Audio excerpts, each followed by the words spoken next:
बिस्मिल्लाहिर्रहमानिर्रहीम। आज मैं आपके लिए लेके आई हूँ बहुत ही मज़ेदार टेस्टी रेसिपी। 2 इंग्रेडिएंट के साथ हम ये रेसिपी तैयार करेंगे। बहुत मज़े की ये रेसिपी बनती है, आप इसको बनाएंगे आपको ज़रूर पसंद आएगी। अस्सलाम वालेकुम व्यूअर्स, खुश रहें आबाद रहें। चले जी, आज की हम अपनी रेसिपी स्टार्ट करते हैं। सबसे पहले जो आलू हैं वो उनको मैंने धोकर कट कर लिया है। शिमला मिर्च भी मैंने कट कर ली है। यहाँ पर मैंने लिया है एक चॉपर। आलू जो हैं वो इस चॉपर के अंदर सारे मैं ऐड करूँगी। ऐड करने के बाद इसको हम चॉप कर लेंगे। इसके अंदर पानी बिल्कुल भी नहीं ऐड करेंगे, हम इसको चॉप करेंगे। अगर आपके पास चॉपर नहीं है तो आप इसको जग के अंदर भी इसको ग्राइंड कर सकते हैं, हल्का सा पानी ऐड करके। चॉप कर चुकी हूँ आलू, इसको मैं ऐड करूँगी एक बाउल के अंदर। अब इसके अंदर मैंने जो शिमला मिर्च कट करके रखी थी वो मैं इसके अंदर ऐड करूँगी। मैंने बड़े साइज़ में कट किया, आप जिसको चॉप भी कर सकते हैं। 1 चम्मच इसके अंदर मैं कसूरी मेथी का ऐड करूँगी। आधा चम्मच इसके अंदर मैं नमक ऐड करूँगी।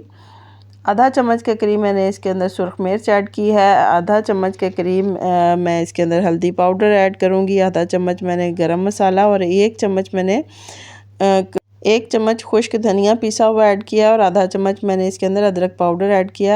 ये आधा कप के करीब मैंने इसके अंदर सूजी और आधा कप मैंने इसके अंदर बेसन ऐड किया। अगर आप बेसन पसंद नहीं करते तो आप इसकी जगह मैदा भी ऐड कर सकते हैं।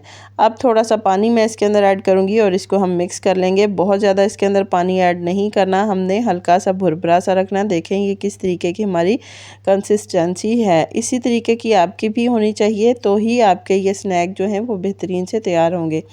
अब इसको 5 मिनट के लिए हम रेस्ट पर रखेंगे। रेस्ट पर रखने के बाद ये देखिए यहाँ पर मैंने लिया है एक शेप ली है, सर्कल शेप। अगर आपके पास कोई और शेप है तो आप वो भी ले सकते हैं।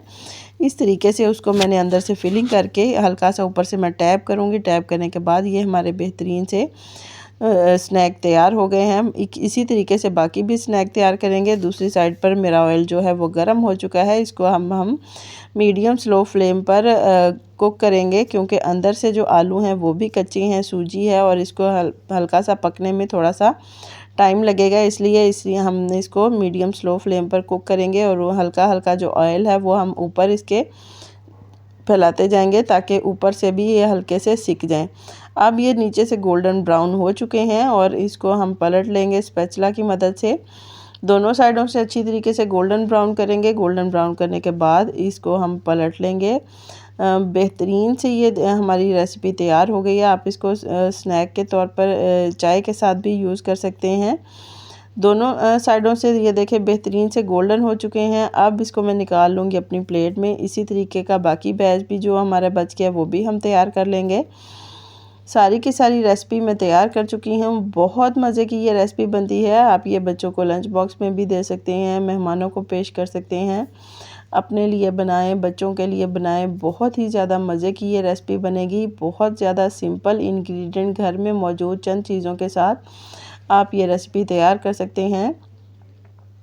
ऊपर से ये बहुत ज़्यादा क्रिस्पी होते हैं, अंदर से ये इतने सॉफ्ट और इतने मज़े के ये बनते हैं कि आप एक बार बनाएंगे तो बार बार इसको बनाना ज़रूर पसंद करेंगे। अगर आपको मेरी ये रेसिपी पसंद आए तो प्लीज़ इसे लाइक करें, शेयर करें, मेरे चैनल को सब्सक्राइब करें। अल्लाह हाफ़िज़।